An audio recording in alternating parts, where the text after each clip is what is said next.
The wind howled through Winterhollow woods like 1,000 lost spirits, hurling snow against the shutters of Rival Thornfield's cottage.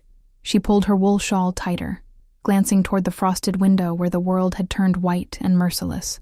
"Another storm," she murmured, stirring the pot of nettle tea suspended over the hearth. The firelight painted dancing shadows across shelves lined with dried herbs, glass vials, and leather-bound journals filled with remedies passed down from her grandmother, Ivora. Ryavel had inherited more than knowledge from the old woman. She'd inherited her solitude. Thornfield Hamlet was small, nestled at the edge of Coldvale Province, where human lands met the forbidden borders of the Frost Ridge Mountains. Few travelers ventured this far north, and fewer still during winter's cruelest months. She was ladling tea into a clay mug when she heard it, a sound that didn't belong to the storm. A thud against her door, followed by silence heavier than the snowfall outside. Ryavel froze, her heart quickening. Wolves sometimes came this close when desperate, but wolves didn't knock. She set down the mug and moved cautiously toward the entrance, her hand trembling as she reached for the iron latch. "Who's there?" Her voice barely carried over the wind's roar. No answer. Every instinct warned her away, but her healer's oath won out. She pulled the door open. A gust of icy air rushed in, and with it, the scent of pine and something else, something ethereal, like moonlight made fragrance. A figure lay crumpled in the snow at her threshold. "Oh, merciful stars," Ryavel gasped, dropping to her knees. He was tall, taller than any man from the village, and impossibly beautiful even in his broken state. Platinum hair spilled across the snow, matted with ice and streaked with something dark she realized was blood. His clothing, though torn and dirt-stained, shimmered with a quality no mortal weaver could achieve, bearing intricate patterns that seemed to shift in the firelight spilling from her doorway. But it was his ears that stole her breath, elongated, delicately pointed, unmistakable. An elf. Ryavel's grandmother had told her stories. The elves of Aelarion beyond the glacial veil were not myth, but memory, beings of magic and moonlight who'd withdrawn from the human world centuries ago. They were forbidden, dangerous, otherworldly, and one was dying on her doorstep. "I must be mad," she whispered, hooking her arms beneath his shoulders. He was heavier than he looked, solid despite his elegant frame. She dragged him inside, inch by agonizing inch, until she could kick the door shut against the storm. The cottage suddenly felt smaller with him in it. Ryavel maneuvered him onto the woven rug before the hearth, her breath coming in short gasps. Up close, she could see the extent of his injuries. Deep gashes along his ribs, a wound on his temple, bruises darkening his pale skin like shadows on snow. "What happened to you?" she murmured, though she expected no answer. His eyes flickered open, just for a moment, and Ryavel found herself staring into irises like molten moonlight, timeless and aware despite his weakened state. They held her gaze with an intensity that made her feel simultaneously seen and small, as though he could read every secret written in her soul. Then they closed again, and he was still. Ryavel's healer instincts overrode her fear. She worked quickly, cutting away the ruined fabric of his tunic to expose the wounds. The gashes were clean but deep, made by blade rather than claw. Someone had attacked him deliberately. She fetched water, clean linen, and her most potent salves. Yarrow for bleeding, comfrey for wounds, lavender for pain. As she cleaned the blood from his skin, she noticed things that defied explanation. His wounds were already beginning to close, flesh knitting together far faster than any humans could. His skin held a faint luminescence, as though starlight lived beneath its surface. "You're not just any elf, are you?" she whispered, pressing a poultice against the worst of the gashes. Hours passed. The storm raged on, but inside the cottage, a strange peace settled. Ryavel tended her unexpected guest, changing bandages, monitoring his breathing, occasionally pressing a cool cloth to his fevered brow. She should have been terrified. Instead, she felt oddly protective of this broken, beautiful stranger. Near dawn, when the fire had burned low and exhaustion finally claimed her, Ryavel curled into the chair beside him, her head drooping forward in fitful sleep. She didn't see his eyes open again, didn't notice the way his gaze traced the humble room before settling on her sleeping face with an expression of wonder and something deeper, recognition of a kindness he hadn't expected to find in this world beyond his own. Astron Frostmantle, High King of Aelarion, bearer of the Moonthread Crown, commander of the Silver Whisper Canopy, had fled his own kingdom to escape a betrayal that had shattered everything he knew. He'd crossed the glacial veil wounded and alone, expecting death in the frozen wilderness. Instead, he'd found her, a human woman with tender hands, and a fire that burned against the darkness, both in her hearth and in her eyes. As consciousness faded again, a single thought anchored him. He would remember this kindness, and somehow, impossibly, he would repay it. Outside, the storm began to quiet, and the first pale light of morning touched the snow-laden world with pale fingers. In a cottage at the edge of two realms, a king slept by a stranger's fire, and a healer dreamed of eyes like liquid starlight. Neither knew that this one act of mercy would unravel the fabric of both their worlds, weaving their fates together in ways neither magic nor mortal will could undo. The story had begun. Ryavel woke to silence, not the empty quiet of solitude she'd grown accustomed to, but a charged stillness, the kind that precedes thunder or follows a held breath. The fire had burned to embers, casting the cottage in shades of amber and shadow. Her neck ached from sleeping upright in the chair. Then she remembered. Her eyes flew to the rug where she'd left him, but it was empty. Her pulse quickened, until movement drew her gaze upward. He stood by the window, one hand pressed against the frost-etched glass, his silhouette backlit by weak morning light. He'd somehow found the spare tunic she'd left folded on the table. It hung loose on his frame, meant for someone broader and shorter. Even in borrowed human clothing, he looked every inch otherworldly. "You're awake," Ryavel said softly, rising slowly so as not to startle him. "You should be resting. Your wounds are nearly healed." His voice was like winter wind through bells, clear, resonant, touched with an accent that shaped each word into music. He didn't turn from the window. "Your remedies were unexpectedly effective. My grandmother taught me well." She moved closer, though instinct warned her to maintain distance. "What happened to you? Who hurt you?" Now he did turn, and the full weight of his attention struck her like a physical force. In daylight, such as it was, she could see him more clearly. His features were too perfect to be human, sculpted with an artistry that made mortal beauty seem clumsy by comparison. But it was his eyes that held her captive, luminous and centuries deep, yet somehow vulnerable. "Those who should have protected me," he said quietly. "My own people." Ryavel's breath caught. "Why?" "Because I refused to become what they demanded." He looked away again, jaw tightening. "Because I chose mercy over vengeance, and they deemed me weak for it." She wanted to press for details, but something in his expression stopped her. Instead, she asked, "What's your name?" He hesitated, and she saw calculation flicker across his face, the weighing of truth against necessity. Finally, he said, "Astrin. Just Astrin. For now." A ghost of a smile touched his lips. "And you are?" "Ryavel Thornfield. This is my home, such as it is." She gestured at the modest cottage, suddenly self-conscious of its simplicity compared to whatever grandeur he must have known. "You're welcome to stay until you're strong enough to, wherever it is you need to go. You show remarkable trust for someone who found a stranger bleeding in the snow." "I'm a healer," she said simply. "Helping those in need is what I do.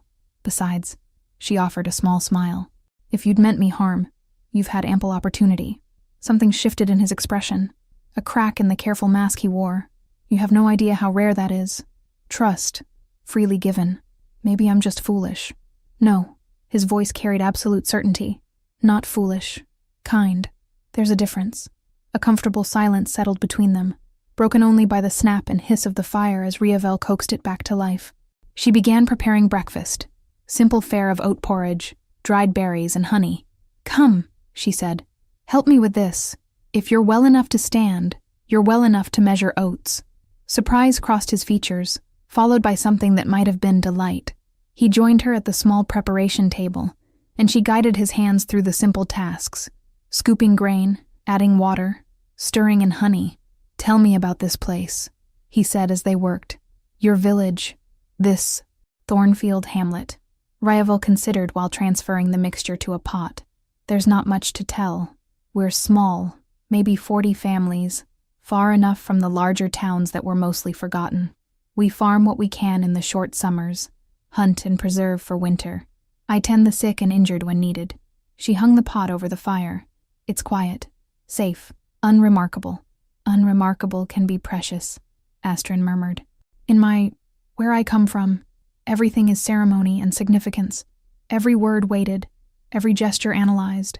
Sometimes I think we've forgotten how to simply be. That sounds exhausting. It is. He watched the porridge begin to bubble. Give me honest simplicity over gilded pretense any day. They ate in companionable quiet, and Ryavel found herself studying him when she thought he wasn't looking. The elegant line of his throat, the way his frost-touched hair caught the light, the careful grace with which he moved despite his recent injuries. She'd never seen anyone like him, and some part of her knew she never would again. Before she could speak again, a knock at the door made them both freeze. Ryavel?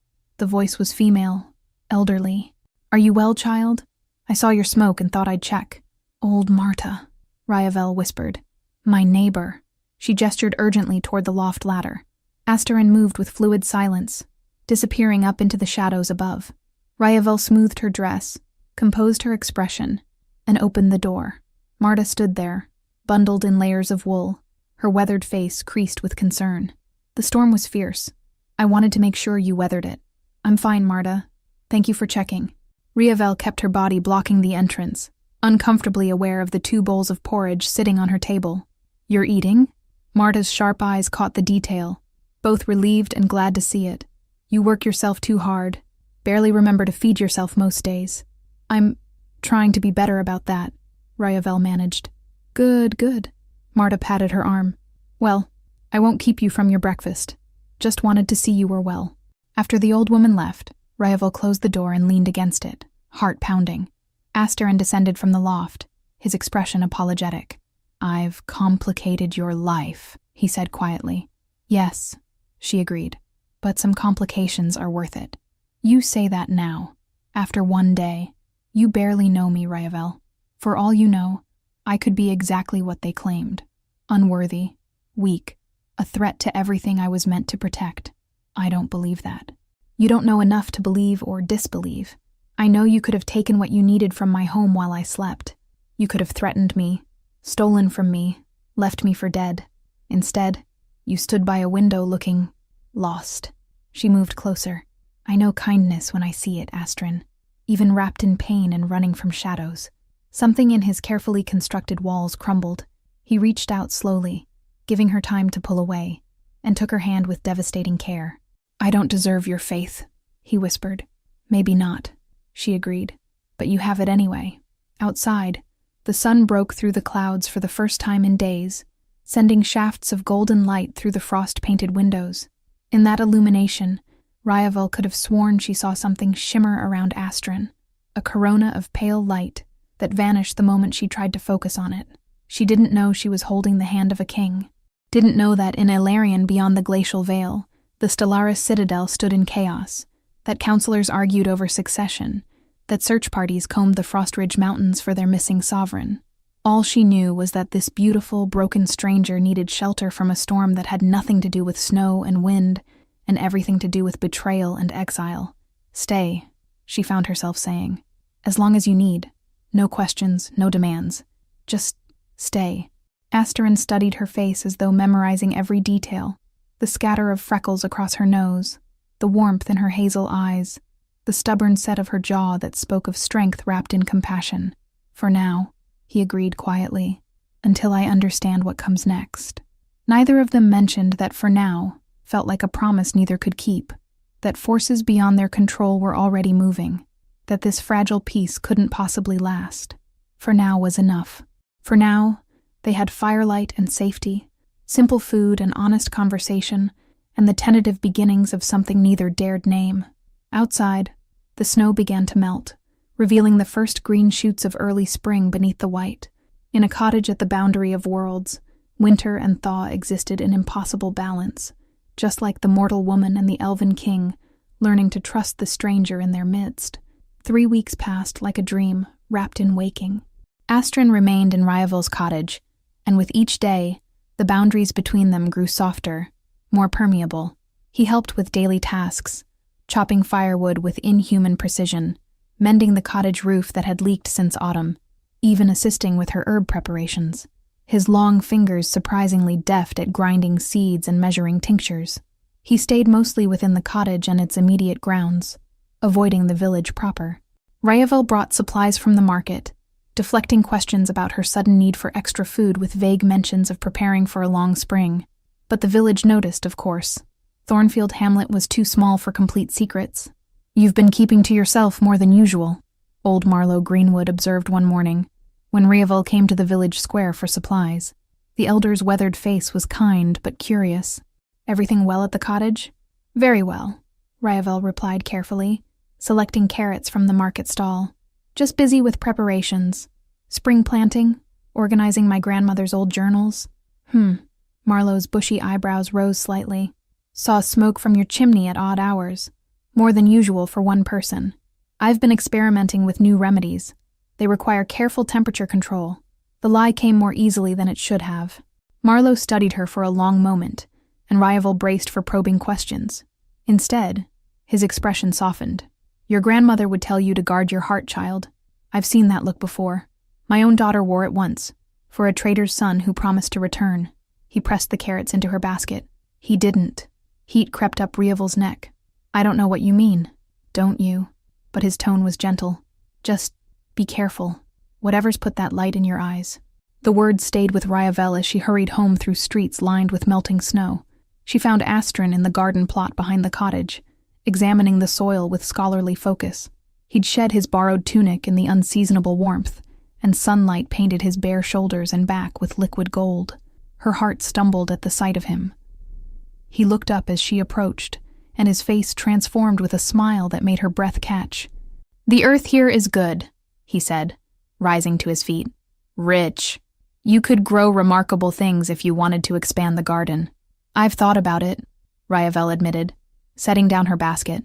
"But it's just me, and there's only so much one person can tend."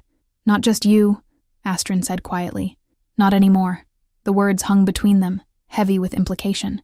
Ryavel knew she should address the reality, that he would leave eventually, that this arrangement was temporary, that she was foolish to let herself hope otherwise. Instead, she heard herself say, "There's a festival tomorrow night. First Thaw celebration. The whole village gathers to mark winter's end. You're inviting me?" His expression was unreadable. "If you'd like to come, no pressure. I know you've been keeping to the cottage, avoiding attention." She twisted her fingers together nervously. "But I thought, maybe you'd enjoy seeing the village properly. There's music, dancing, good food." "I'd like that," he interrupted softly. "Very much." Relief and anxiety warred in Ryavel's chest. Bringing Aster into the festival meant exposing him to scrutiny, questions, the very attention he'd been avoiding. But it also meant not hiding him away like a shameful secret, not pretending he didn't exist, or didn't matter. And he mattered. Saint's helper. He'd come to matter more than was wise or safe. That evening, they sat by the fire as had become their ritual, Ryavel mending a torn dress while Astron read from one of her grandmother's old journals, his elegant voice bringing the faded words to life. The domesticity of it should have felt strange. An immortal being and a mortal woman sharing space like any ordinary couple. But instead it felt inevitable, as though they'd been moving toward this configuration all their lives. "Your grandmother was remarkable," Asterin said, looking up from the journal. "These remedies, some of them contain knowledge that my people thought lost to humans centuries ago.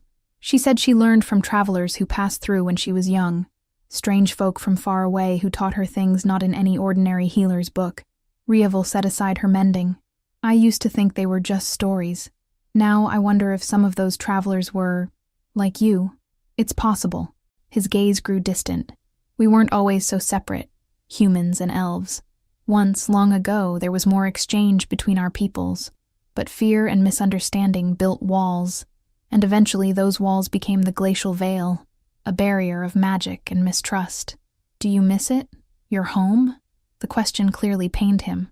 "I miss what it could have been, what it should be, but what it became." He shook his head. "I do not miss that." "Will you tell me what happened? Why you had to leave?" Astron was quiet for so long that Ryavel thought he wouldn't answer. Then, slowly, he began to speak. "In Ilarion, power is everything. Not just magical power, though we possess that in abundance. Political power, the power of lineage and title, the power to shape the future of our people." His hands tightened on the journal. "I held considerable power, more than most.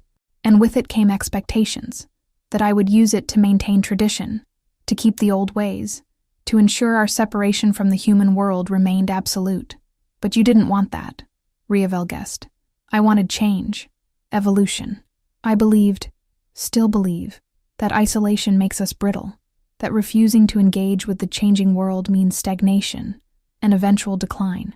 Passion crept into his voice. I proposed opening dialogue with human kingdoms, sharing knowledge, building bridges instead of fortifying walls, and for that, I was labeled radical, dangerous, a threat to everything we'd built. They exiled you for wanting peace? Worse. His laugh was bitter. They would have imprisoned me, stripped me of everything I was, made me a cautionary tale for future generations. So I chose exile over captivity, freedom over a gilded cage.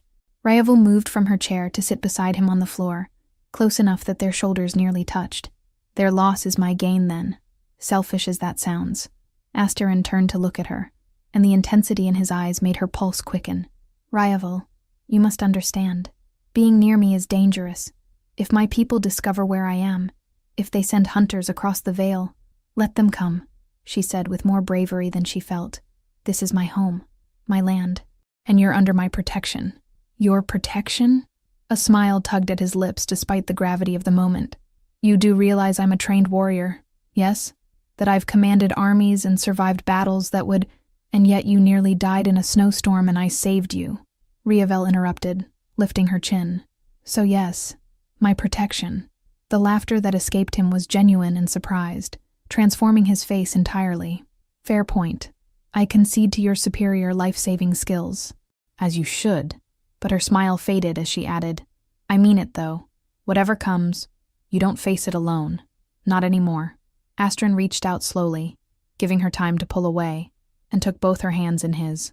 His touch was cool and careful, reverent in a way that made her heart ache. How did I find you? He whispered. In all the wide world. How did my path lead to your door? Maybe it wasn't chance, Riavel breathed. Maybe the storm knew exactly where to bring you. The space between them contracted until she could count the moonlit flecks in his irises, could feel the whisper of his breath against her lips. Riavel's heart hammered so loud she was certain he could hear it, but she didn't pull away. Neither did he. They stayed frozen in that almost moment, balanced on the knife's edge of possibility, until a log shifted in the fireplace and broke the spell. Astrid drew back slowly, though his hands lingered around hers for one more heartbeat before falling away. Tomorrow, he said quietly, at the festival, I'll stay by your side, and let the village see that you've given shelter to someone worthy of it. You don't have to prove anything to them, or to me. I know, but I want to. His smile was soft, almost shy. I want to be someone you could be proud to stand beside. Astrid. She caught his hands again, holding his gaze. I already am. The night deepened around them, and they sat in comfortable silence, fingers linked, watching firelight paint dancing shadows on the walls. Outside, the last remnants of winter surrendered to spring's gentle siege, and in a cottage that had known only solitude for so long, two hearts beat in unexpected harmony. Tomorrow would bring the festival, and with it, scrutiny and questions, and the first real test of whether an elven exile and a human healer could find belonging in a world that had no space for their impossible connection. But tonight, they had firelight and hope, honesty and the tentative promise of something neither dared name but both desperately wanted. The village square had been transformed. Strings of paper lanterns crisscrossed overhead, casting warm pools of light across tables laden with food, roasted meats, fresh bread, honey cakes, and pies filled with last autumn's preserves. A bonfire blazed at the center, its flames reaching toward a sky scattered with early stars.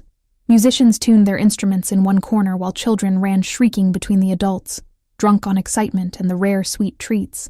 Riavel smoothed her dress nervously as she and Astrid approached the gathering. She'd chosen her best gown, simple green wool with embroidered cuffs, nothing fancy but clean and well-fitted. Beside her, Astrid wore clothes borrowed from Cassian Brightholm, her childhood friend who was nearly tall enough to accommodate the elf's unusual height. The dark blue tunic and brown trousers made him look almost human, though nothing could truly hide the otherworldly grace of his movements or the platinum gleam of his hair. Stay close, she murmured as they entered the square. "And remember, you're a traveler from the eastern provinces, passing through on your way south. You got caught in the storms and I offered shelter while you recovered. You've put thought into this," Astrid observed, amusement coloring his voice. "I'm trying to protect you." His hand found the small of her back, a gesture both protective and intimate.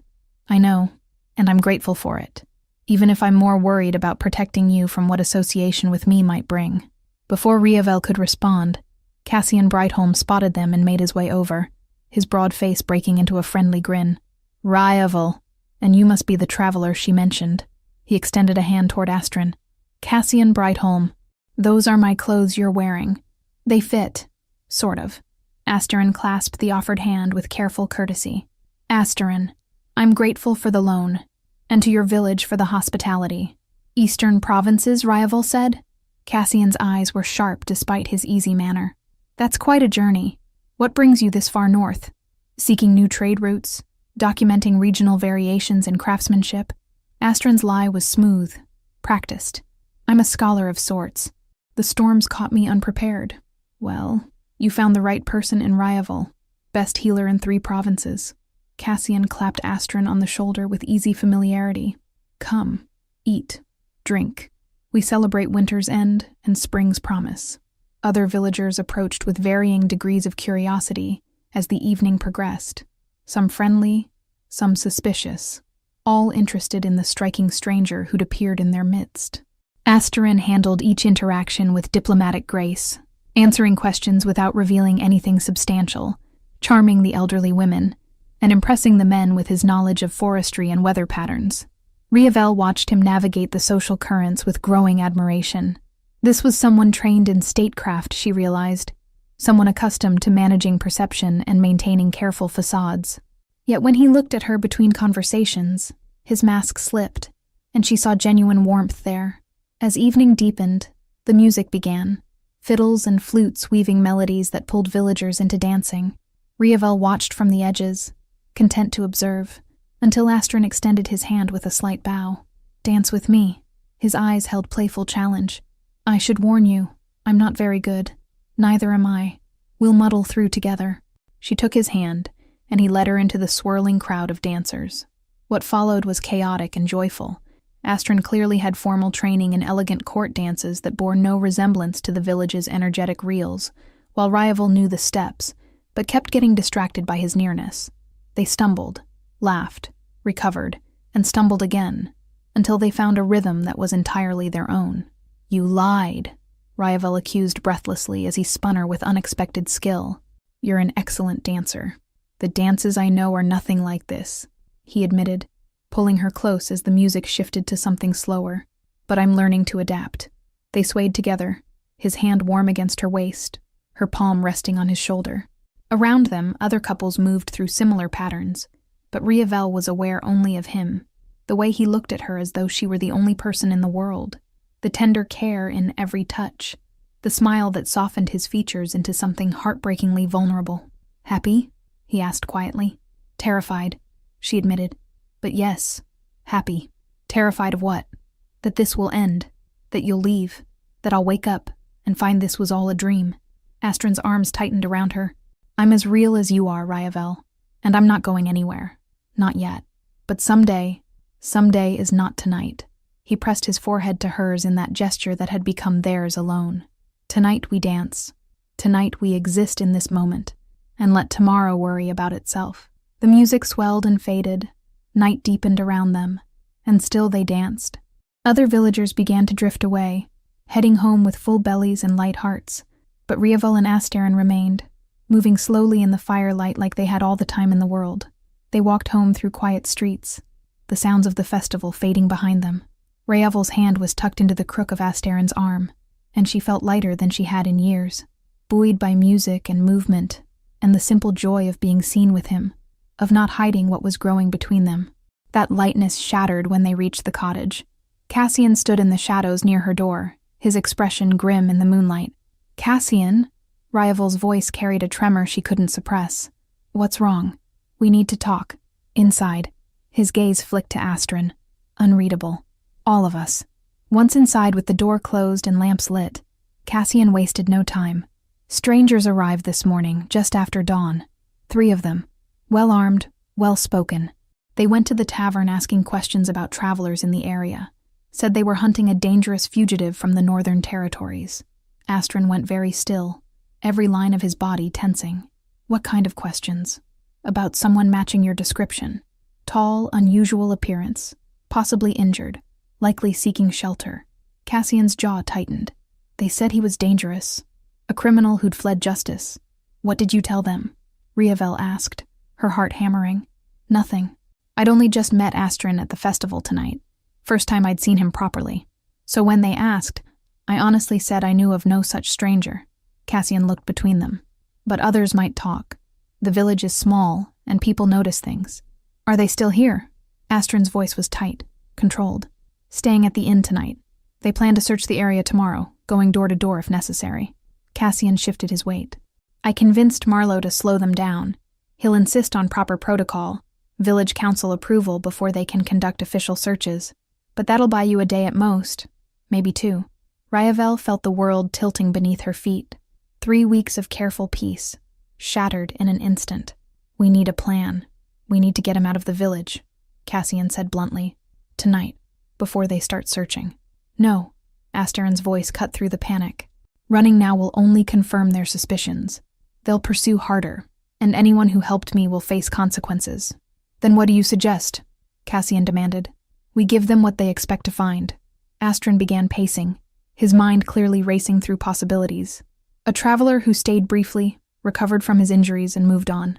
Simple, unremarkable, nothing to pursue. They'll search anyway, Riavel protested. And if they have ways to detect, to know you were here, they will.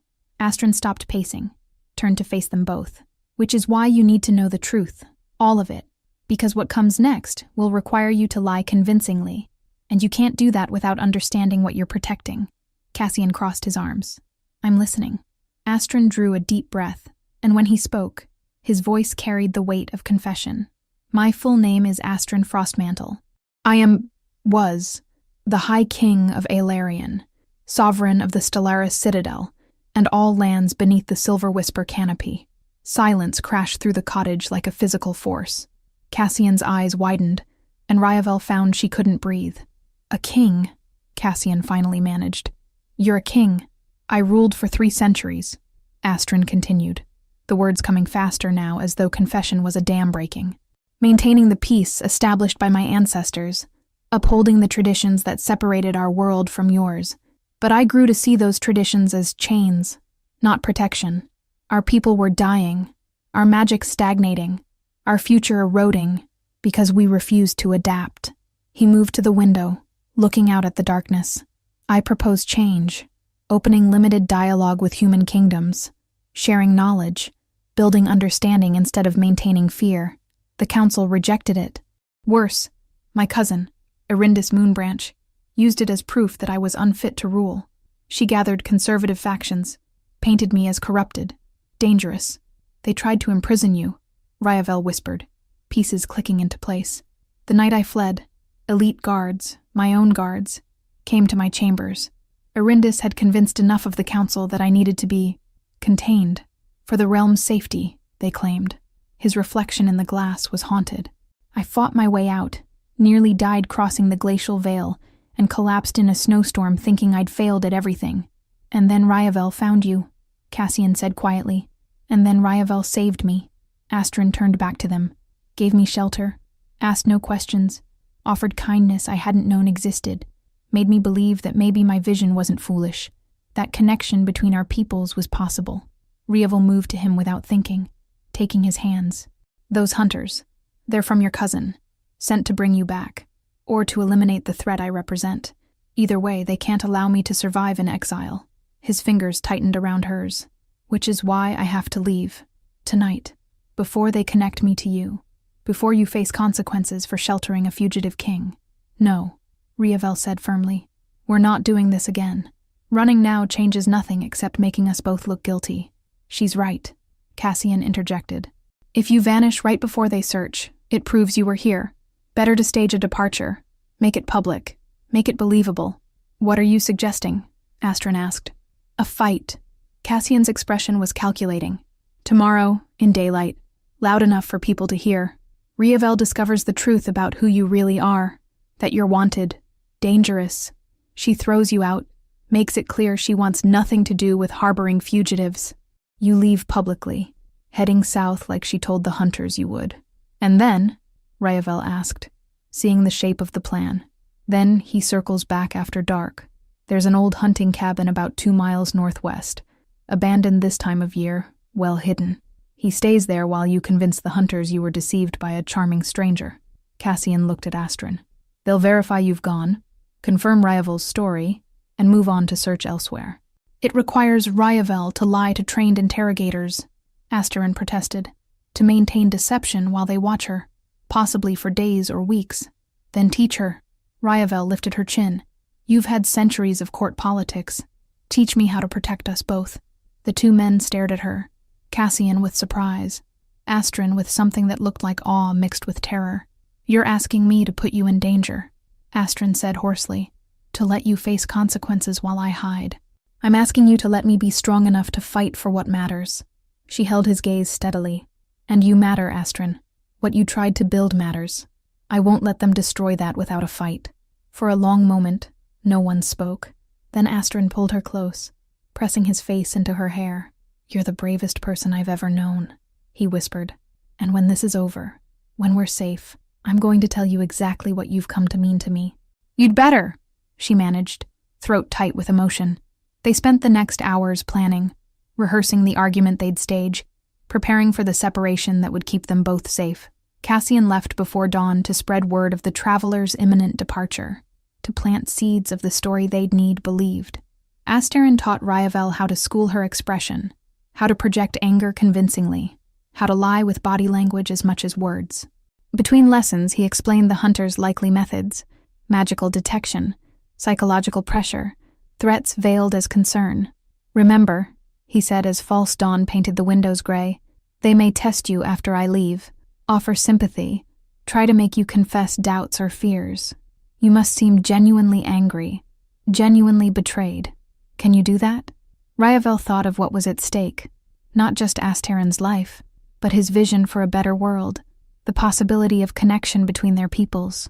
She thought of 3 weeks of growing closeness, of laughter over porridge and dances in firelight, of the way he looked at her as though she held something precious. I can do it, she said. I will do it. Then we begin at midday. He touched her face with infinite care, and pray that love proves stronger than fear. Outside, the village began to wake, unaware that before sunset, everything would change. Midday sun painted the village in deceptive warmth when Riavel's voice shattered the peace. You lied to me. About everything. I trusted you, gave you shelter, and all this time you were a criminal. Her voice carried through the square where several villagers had gathered for midday trading. Heads turned toward her cottage, curiosity sparking. Please, Riavel, let me explain. Astrid's response was pitched perfectly. Desperate, but not aggressive.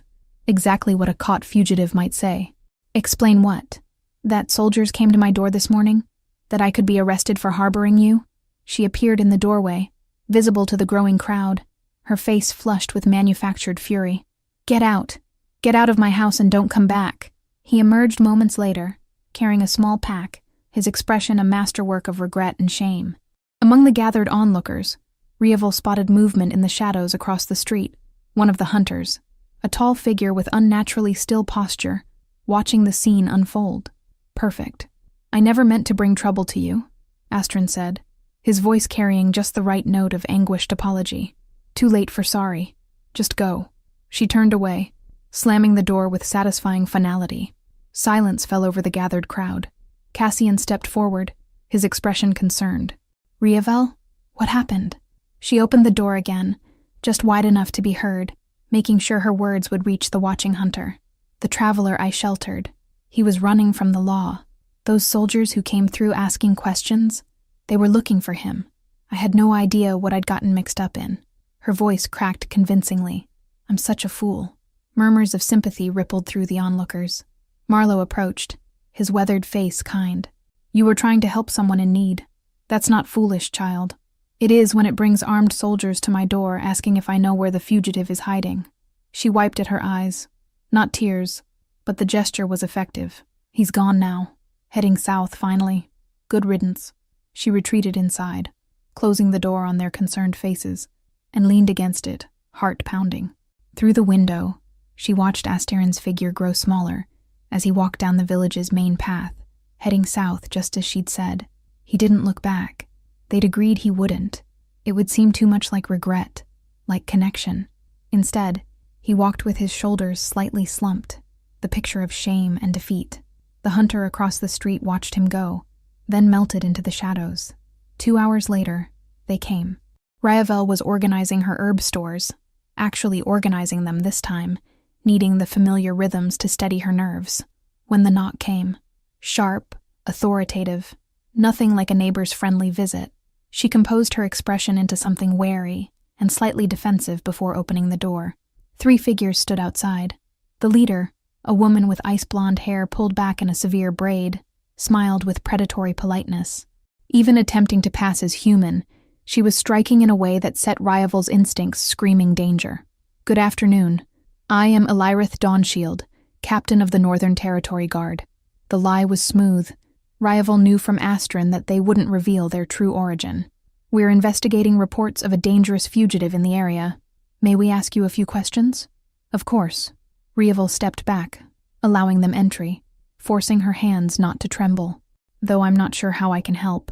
Elyreth's eyes swept the cottage with unsettling intensity, cataloging every detail. "We understand you recently sheltered a traveler, a man matching our fugitive's description." "I did." Ryavel moved to the hearth, putting the table between them, using it as both prop and barrier. "I'm a healer. He'd been caught in the storms, had injuries from falling on ice and rough terrain. I treated his wounds, gave him shelter until he recovered." "And where is he now?" "Gone. Left about 2 hours ago, heading south toward the larger towns." She let frustration creep into her voice. "After your people came asking questions this morning, I confronted him. He admitted he was in trouble with the law, that he'd lied to me about who he was. I threw him out." "Did he say what kind of trouble?" Elyreth asked, her tone deceptively casual. "No, and I didn't ask for details. I just wanted him gone." Ryavel crossed her arms. "I'm a simple healer, Captain. I help people who need it. I don't interrogate them about their pasts. But I also don't knowingly harbor criminals, and I resent being made to feel like I've done something wrong for showing basic human decency." One of the other guards, a male elf with sharp features, moved toward the hearth. He knelt, pressing his palm against the floor near where Asterin had sat so many evenings, and closed his eyes in concentration. "Residual signature," he reported quietly. "Strong, very strong. He was here extensively. Weeks, not days." Elyreth's expression hardened. "You said he arrived during the storms.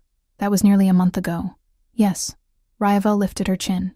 "He was badly injured. It took time for him to heal enough to travel. What of it?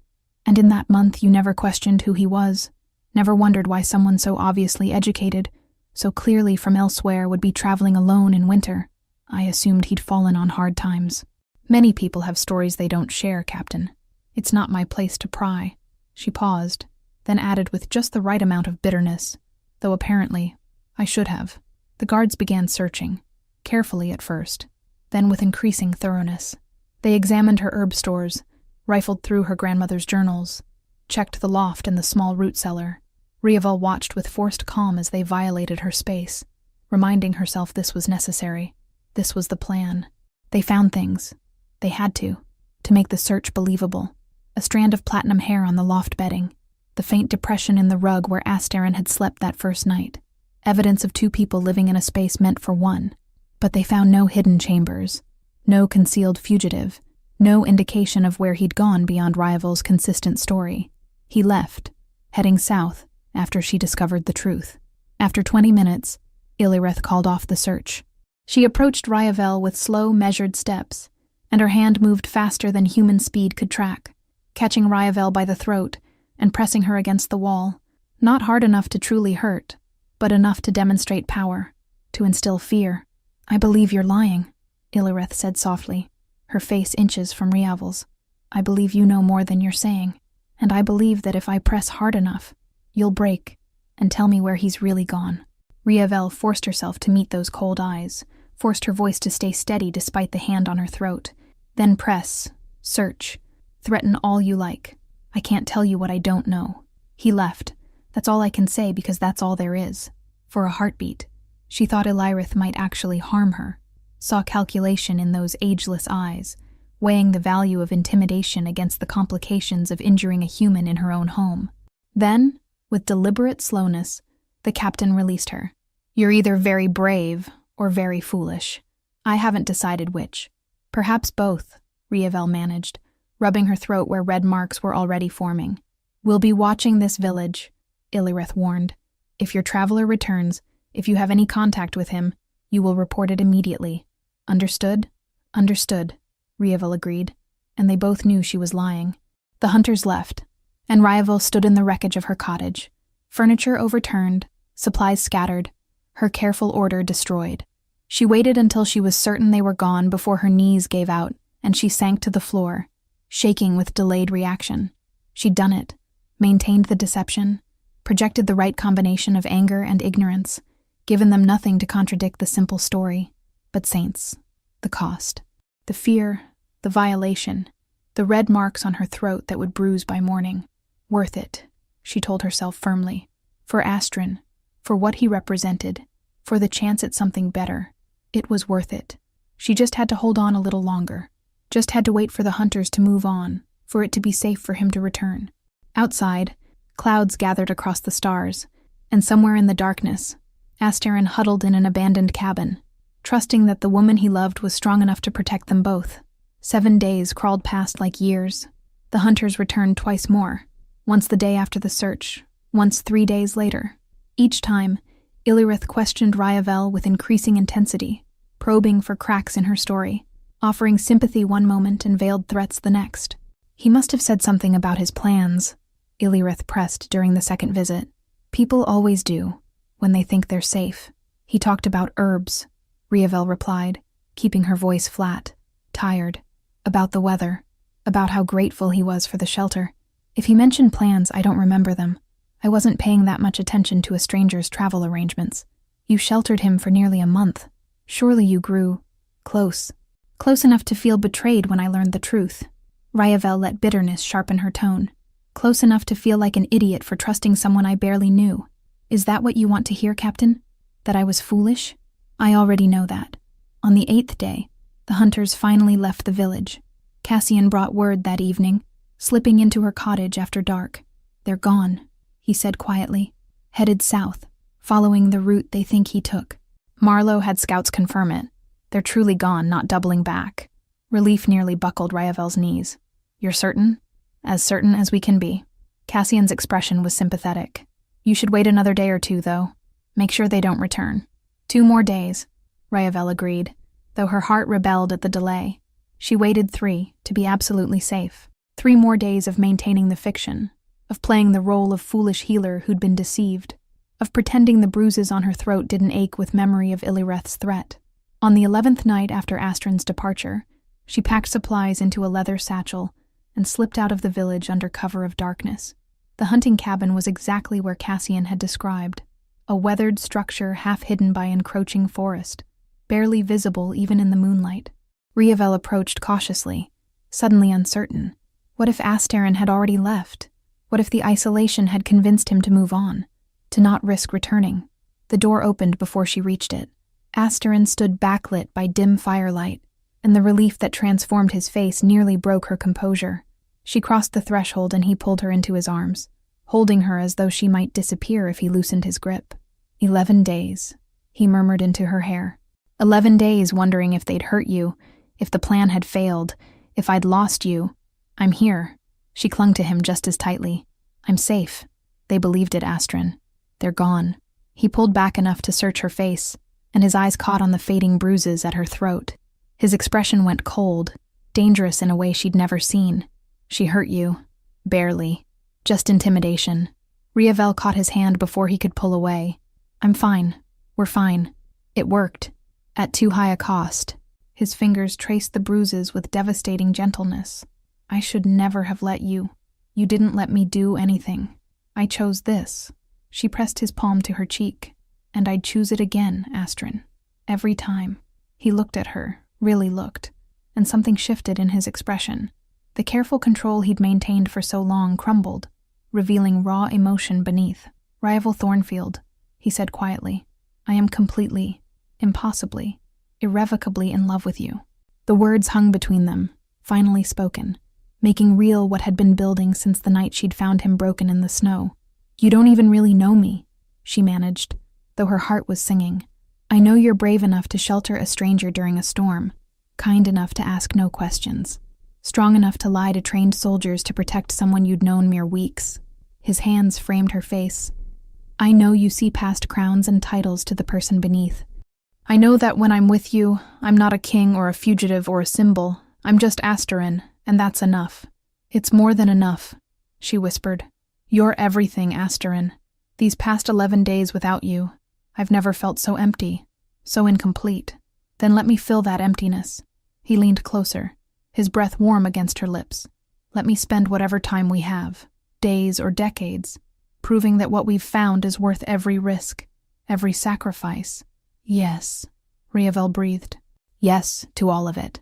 When their lips finally met, it was like coming home and setting sail simultaneously. Familiar comfort and thrilling adventure bound into one perfect moment. He kissed her with reverent intensity, and she responded with equal passion, hands tangling in his frost-touched hair, drawing him closer, deeper, into a connection that felt inevitable and miraculous. They broke apart only when breathing became necessary, foreheads pressed together in that gesture that had become theirs alone, sharing air and space, and the thundering rhythm of perfectly synchronized hearts. "What now?" Riavel asked eventually. "They may be gone from the village, but they're still searching. You can't hide in this cabin forever." "No," Asterin agreed. "But I've had 11 days to think, to plan." His expression grew serious. "There are others in Aelarian who supported my vision, who opposed the coup but were too afraid to act openly. If I can reach them, gather support, I might be able to challenge Erindis's claim to the throne. That's dangerous. Everything worth doing is dangerous." He smiled slightly. "I learned that from a wise healer who risked everything for a stranger. Don't use my own lessons against me." But she was smiling too, hope blooming where fear had lived. "If you're going to challenge for your throne, you'll need allies, resources, a base of operations. I'll need more than that." His eyes held hers. "I'll need someone to remind me why I'm fighting. Someone to anchor me when the politics and power games threaten to consume everything good. Someone who sees Asterin, not the king. I think I know someone who could do that," Riavel said softly, "though she's just a village healer with no experience in court intrigue or magical politics. She's also the bravest person I know, and she taught a king what it means to choose compassion over convenience." He took both her hands in his. "Will you come with me, Riavel? Help me build something better than what I left behind? It won't be easy, and there's no guarantee of success." "Yes." She didn't hesitate. "Wherever you go, whatever you face, yes. We started this together. We finish it together." Relief and joy transformed his features. "I don't deserve you. You're right. You deserve better. But you're stuck with me anyway." They stayed in the cabin that night, planning their next moves, preparing for a journey that would take them across the glacial veil and into the heart of Aelarian itself. Asterin told her about the allies he hoped to reach, the magical sanctuaries where they might find shelter, the dangerous path between exile and reclamation. It could take months, he warned. Years even. Building support, gathering power, mounting a legitimate challenge to Erindis's rule. "Then we'd better get started," Riavel replied practically.